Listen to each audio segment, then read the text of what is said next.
Focus news में आपका स्वागत है। नज़र डालते हैं आज की खबरों पर। G20 समिट, ग्लोबल लीडर्स के साथ तीखी पीएम मोदी की गर्मजोशी। रोम, प्रधानमंत्री नरेंद्र मोदी 5 दिन की विदेश यात्रा पर हैं। वे 16वें शिखर सम्मेलन में शामिल होने के लिए इटली पहुंच गए हैं।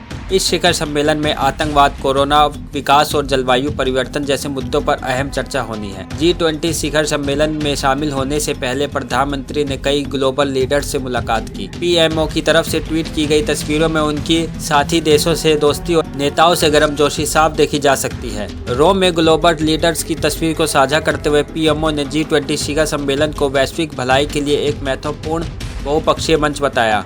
भारत के प्रधानमंत्री नरेंद्र मोदी और अमेरिका के राष्ट्रपति जो बाइडेन के बीच करीब 40 दिनों के भीतर ही यह दूसरी मुलाकात है। इससे पहले दुनिया के इन दोनों टॉप लीडर्स की यह मुलाकात दिसंबर महीने के अंत में क्वाड समिट के दौरान हुई थी। पोप फ्रांसिस से वेटिकन में मिले पीएम मोदी, भारत आने का दिया न्योता। यह मुलाकात सिर्फ 20 मिनट के लिए निर्धारित थी, लेकिन करीब 1 घंटे तक चली। इस दौरान पीएम मोदी और पोप ने धरती को बेहतर बनाने के उद्देश्य से जलवायु परिवर्तन से लड़ने और गरीबी को दूर करने जैसे मुद्दों पर चर्चा की। आर्यन खान आज़ाद, ड्रग्स केस में 28 दिनों की कैद के बाद आज ली खुली हवा में सांस। आर्यन खान की रिहाई के लिए दस्तावेज शनिवार सुबह 5:30 बजे जमानत पत्र पेटी में डाले गए। इसके साथ ही कागजी कार्रवाई पूरी हो गई। इसके बाद कुछ ही घंटों में आर्यन खान की जेल से रिहाई हो गई। Aryan Khan Mumbai cruise ship drugs case में 28 दिनों की कैद के बाद ऑर्थर रोड जेल से शनिवार को रिहा हो गए। आर्यन खान की रिहाई के लिए दस्तावेज शनिवार सुबह 5:30 बजे जमानत पत्र पेटी में डाले गए। इसके साथ ही कागजी कार्रवाई पूरी हो गई। इसके बाद कुछ ही घंटों में आर्यन खान की जेल से रिहाई हो गई। समय पर ऑर्थर रोड जेल की पेटी में जमानत के कागज न पहुंचने के चलते वे शुक्रवार को रिहा नहीं हो पाए थे। खूब धूमधाम से ढोल बजाते हुए आर्यन का मन्नत में स्वागत किया गया। महबूबा मुफ्ती ने पीएम मोदी को लिखी चिट्ठी, कश्मीरी छात्रों की रिहाई के बहाने साधा निशाना। पीडीपी अध्यक्ष महबूबा मुफ्ती ने पीएम मोदी को चिट्ठी लिखी है। इस चिट्ठी में उन्होंने आगरा में देशद्रोह के आरोप में गिरफ्तार कश्मीरी छात्रों को छोड़ने की अपील की है। आगरा में देशद्रोह के आरोप में गिरफ्तार कश्मीरी छात्रों को लेकर पीडीपी अध्यक्ष महबूबा मुफ्ती ने पीएम मोदी को चिट्ठी लिखी। महबूबा ने चिट्ठी में उम्मीद जताई है कि गिरफ्तार छात्रों की जल्द रिहाई कर दी जाएगी। जानकारी के मुताबिक महबूबा ने चिट्ठी में लिखा कि देशभक्ति की भावना को प्यार से बढ़ा सकते हैं, उसे डंडे और बंदूक के जोर पर नहीं बढ़ाया जा सकता। महबूबा ने आगे लिखा कि छात्रों पर ऐसी कार्रवाई से अविश्वास का माहौल और बढ़ेगा।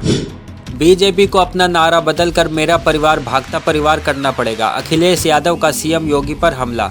पूर्व मुख्यमंत्री ने आरोप लगाया कि बुंदेलखंड के लोगों ने सबसे ज़्यादा भाजपा पर भरोसा किया, लेकिन भाजपा सरकार ने सबसे ज़्यादा विश्वासघात उन्हीं के साथ किया। समाजवादी पार्टी के अध्यक्ष अखिलेश यादव ने शनिवार को कहा कि जिस तरह से सत्तारूढ़ भारतीय जनता पार्टी के लोग सपा में शामिल हो रहे हैं, उसके मद्देनज़र मुख्यमंत्री योगी आदित्यनाथ को अपना नारा मेरा परिवार भाजपा परिवार के बजाय मेरा परिवार भागता परिवार करना पड़ेगा।